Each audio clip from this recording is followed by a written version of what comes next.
Hello everybody, this is Steve here at Winterbourne Workshop.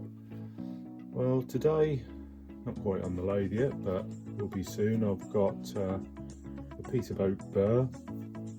This is one that I cored out about a month ago.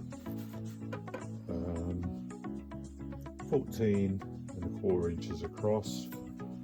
See how deep it is. 7½ inches deep.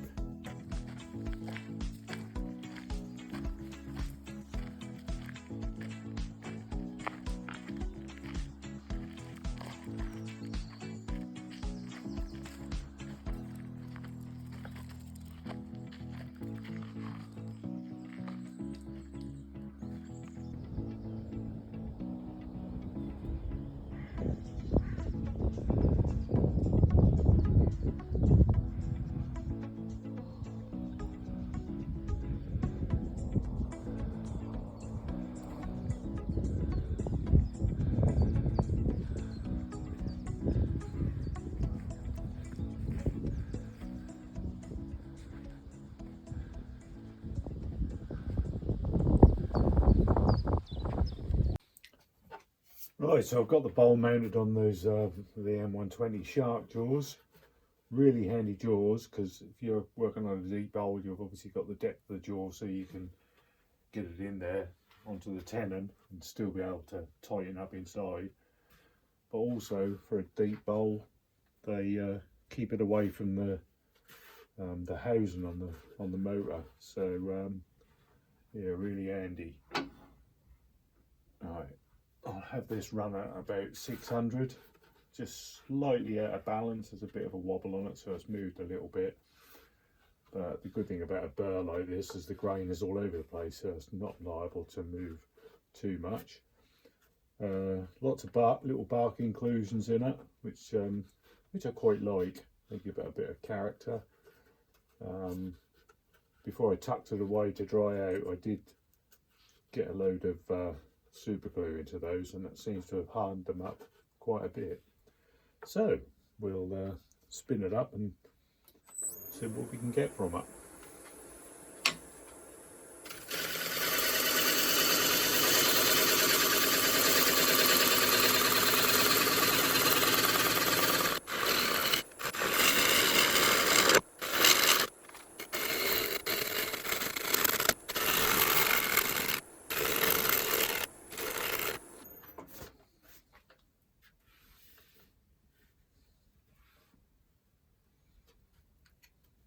So I think I'm catching it all the way around, so it's fairly well trued up.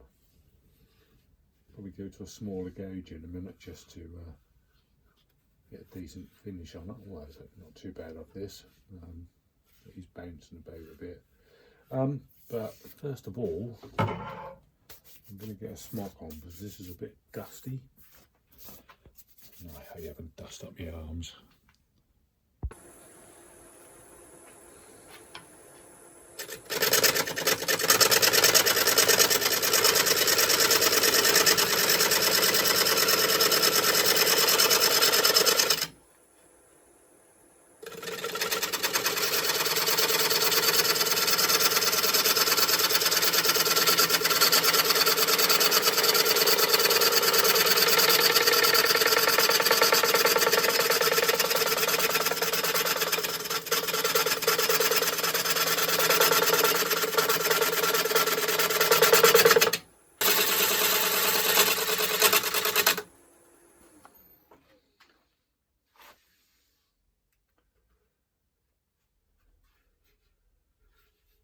Got it all now. It's looking pretty decent.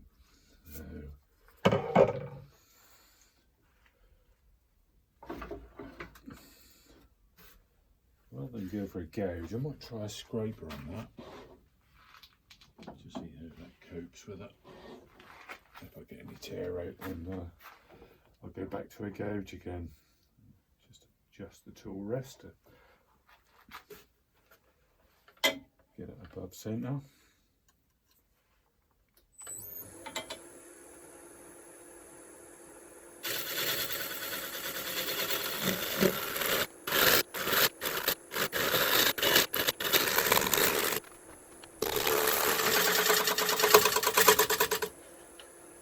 this point I'm not looking at the tool, I'm looking at the horizon.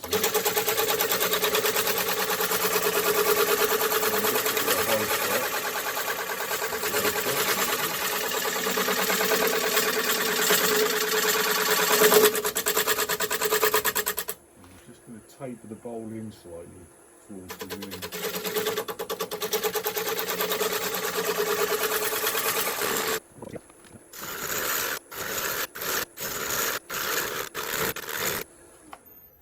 Let's have a look and see if the scraper is good. Yeah, the scraper's quite decent.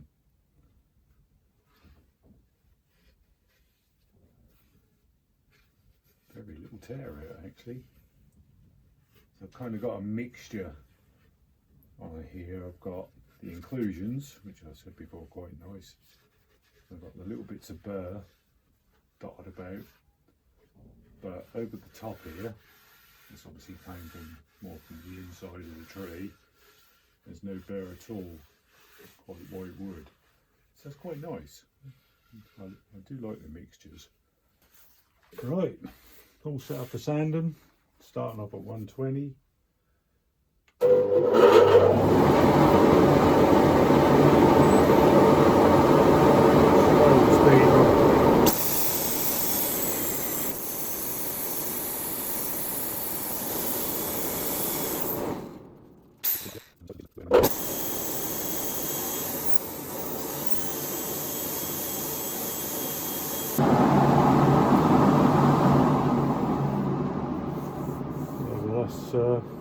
Yeah, that's pretty good. Rather pleased with that. Excuse my back. So I won't be polishing it for obvious reasons. Polish can get stuck in all these cracks, nooks and crevices. So that'll get oiled later. Probably with either Lockskin hemp oil or Koenig special varnish. I like both. Lockskin gives it just a nice glow, really. Doesn't shine up at all. And the Koenig, which is a German make, gives it a bit of a shine, but also soaks into the wood. I'm not really sure whether it's a varnish or an oil, but it's a special varnish, which is German for special varnish. Right, I'll get this mounted the other way round, and then we get to truing up the inside. So for this I'll use got an over here with 5-inch jaws on. Should do the job just nicely.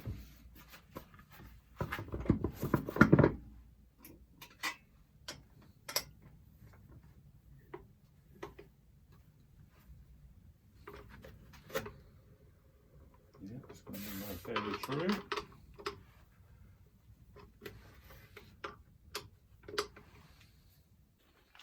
Right, well, here we go again.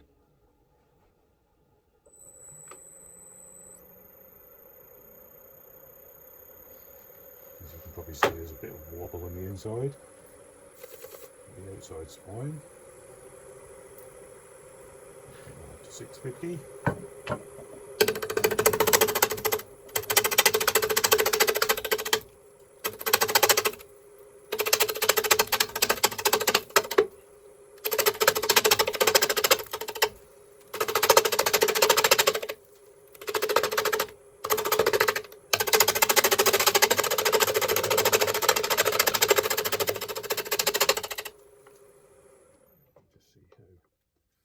How much has moved? Quite a bit, so I've taken away a good 1/4 of an inch there and I haven't touched this bit yet, which is obviously evident from doing the outsides. This is much thinner than this, so I'm going to take it a bit gently. I don't want to pull any end grain out if I can help it, or any of the bits of burr.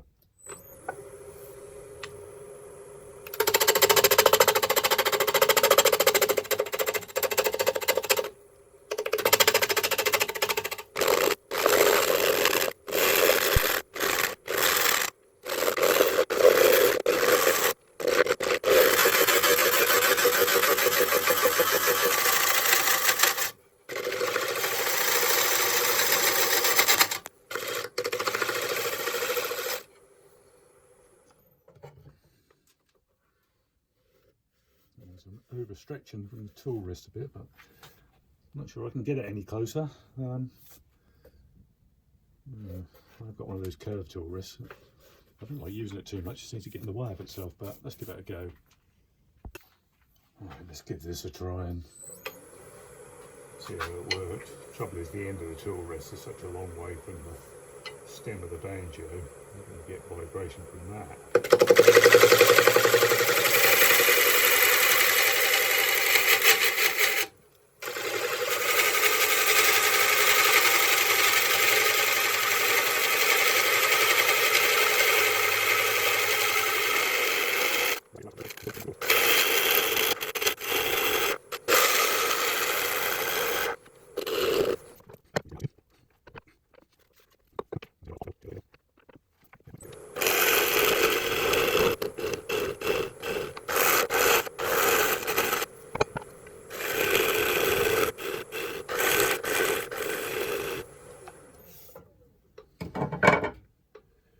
I think the only way I'm going to get to that properly is with a scraper.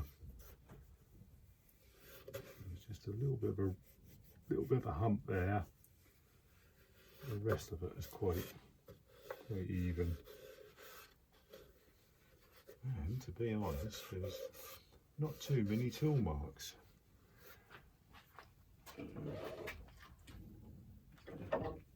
Fairly hefty scraper on that. Bring it up a bit, just to try and quieten up the middle a bit.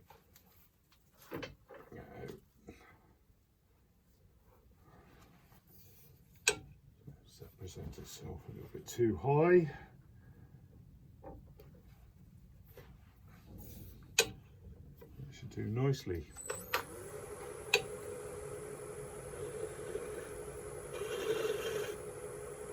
Bring the tool up and move it across to the left as you do it.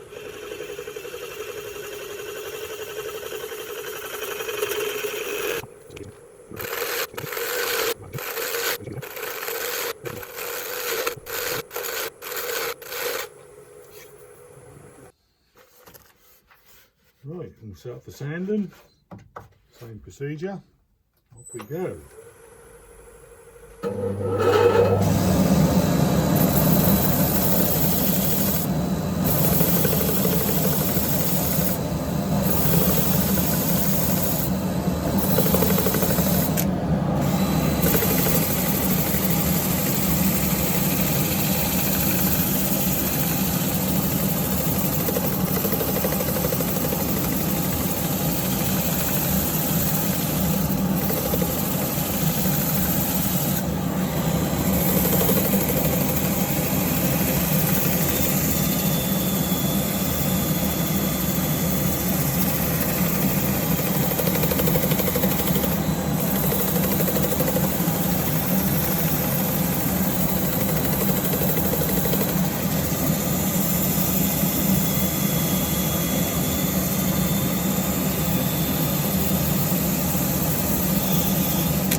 Dusty and messy.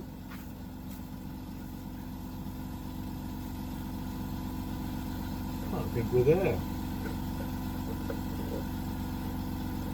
I just hand sand through these little crevices and cracks just to soften them up a bit. I'll do that off camera and then bring it back when it's time to put a bit of something on it. Not sure what yet.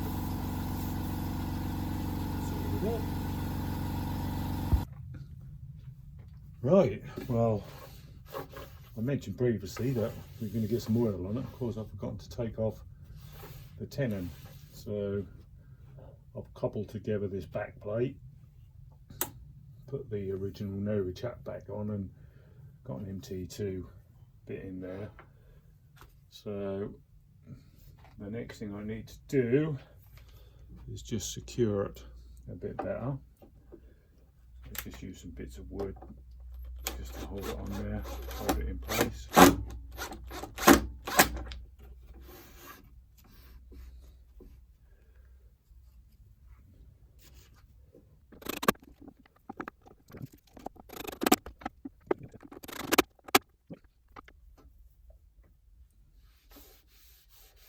Super de duper. All nicely in place. Right, I'll get this end off and then we'll remove the tenon. Right, here we go then. Tailstock support, otherwise that's going to come spinning out. So you can see there's a bit of a wobble on there, but that will all come out in the wash. Just using the spindle blade here, just to chip away at it.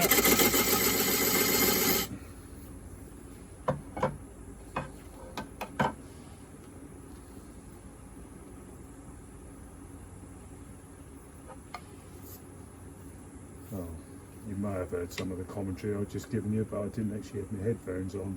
It probably sounded a bit distant.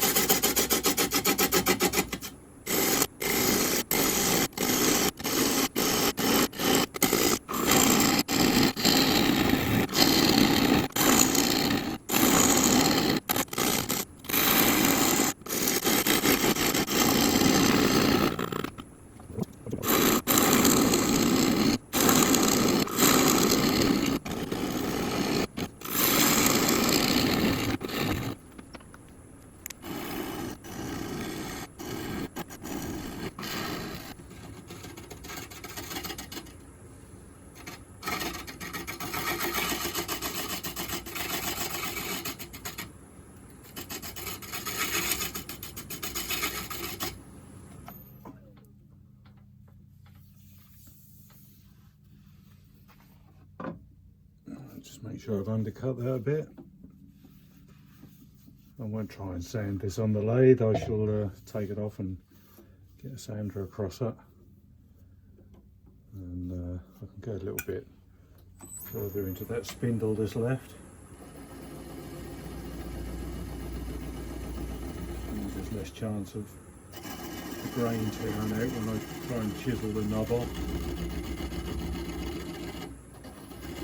Be a bit careful here because that tailstock is the only thing that's holding that in. I think I'd better finish there.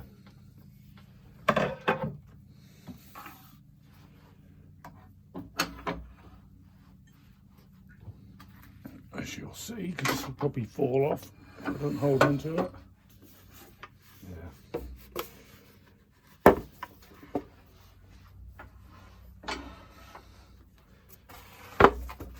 Chisel on that.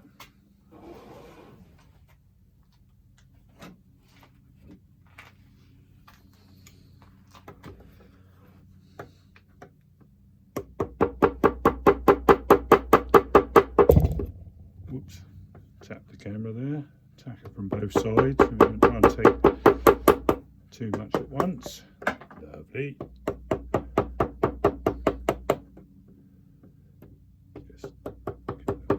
Tiny little bit off.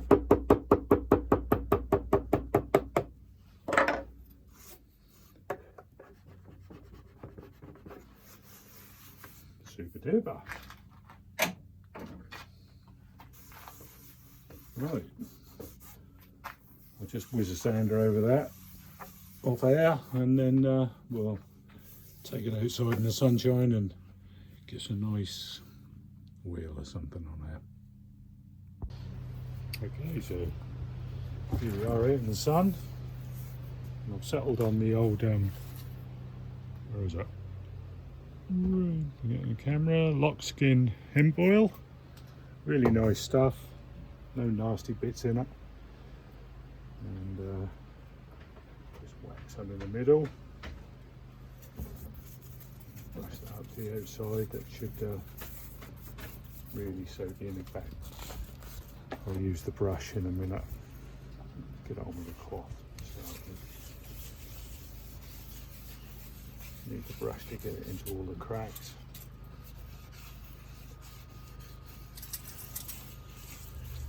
No doubt this will soak up quite a bit of it.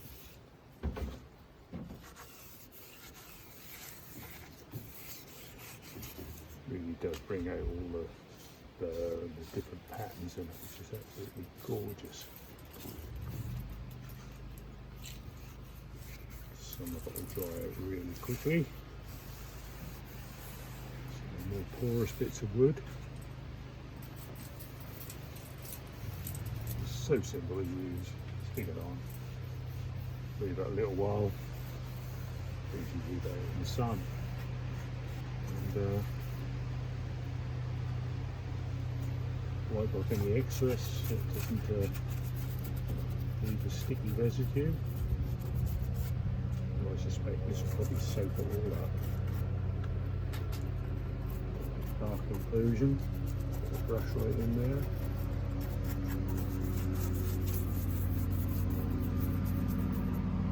A few of those in here.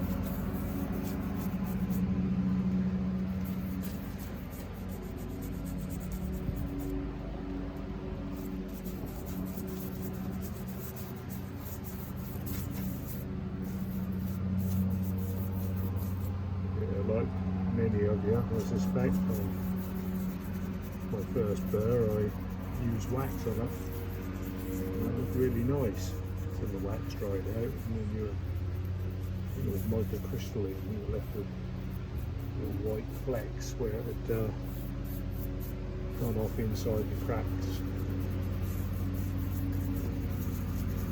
Little bits of thick burr, they look pretty horrible.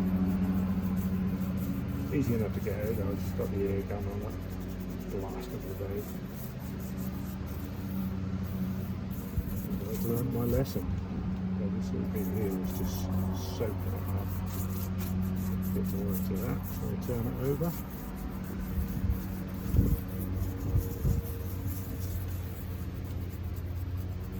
Make sure we get it into every little crack.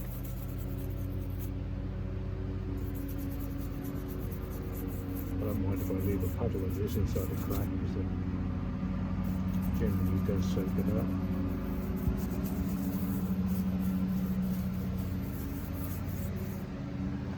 Right, let's turn that over.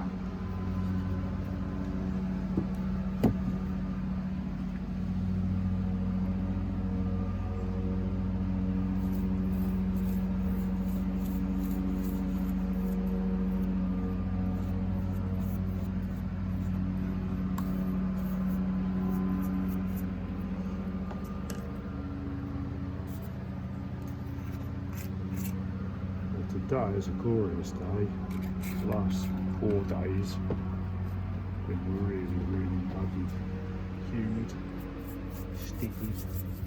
It's not nice to try and sleep in.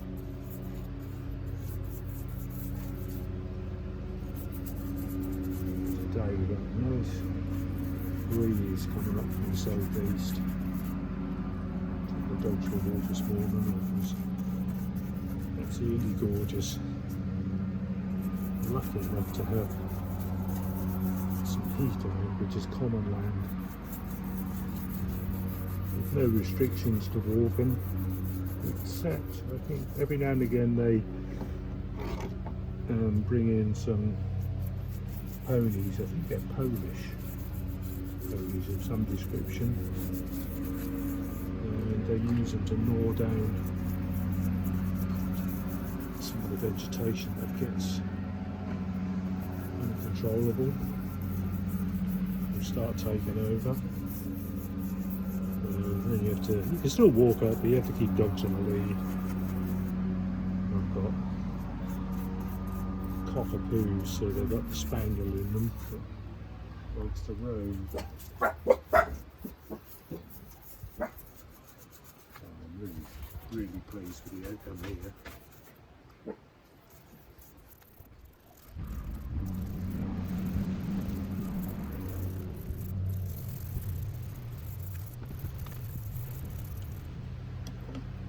Right, well there it is, in all its splendour and glory. So you can see lots of nice bark inclusions which I've softened up. You've got the dark wood, the light wood, the burr. I've no doubt I might have to put another coat of this on because that really is sucking it up, which is good. It meant the wood dried out nicely. It wasn't that wet when I got it, but I left it for a month after coring it. And we've still got a couple of bits left to make bowls from. Yeah, it's dried out there already. So, well, if you got this far, brilliant. I'd love it if you'd like, subscribe, and stick your alarm on so you see my next video coming in if it interests you, and also share it. I'm trying to get out there. I haven't got that many subscribers at the moment. I don't know whether it's the way I'm doing it or just that I've got a boring old voice. I don't know. Anyway, thank you very much.